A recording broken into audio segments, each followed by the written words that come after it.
శ్రీరామ రామ రామేతి రమే రామే మనోరమే సహస్రనామ తత్తుల్యం రామనామ వరాననే. అంటే రాముడిని స్మరించడం ద్వారా మోక్షం లభిస్తుంది అని అర్థం.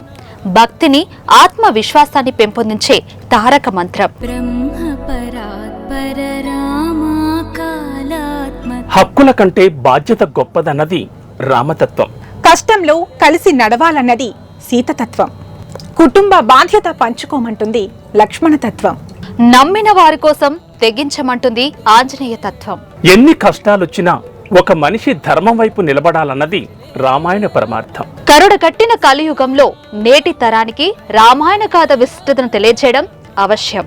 ప్రస్తుత సమాజ శ్రేయస్సుకు అదే ఉత్తమమైన మార్గం. ఆ సీతారాముల ఆశీర్వాదం అందరిపై ఉండాలని, అందరూ సుఖ సంతోషాలతో విలసిల్లాలని కోరుకుంటూ మన తెలుగు టీవీ ప్రేక్షకులకు శ్రీరామనవమి శుభాకాంక్షలు. బ్రహ్మ పరాత్పర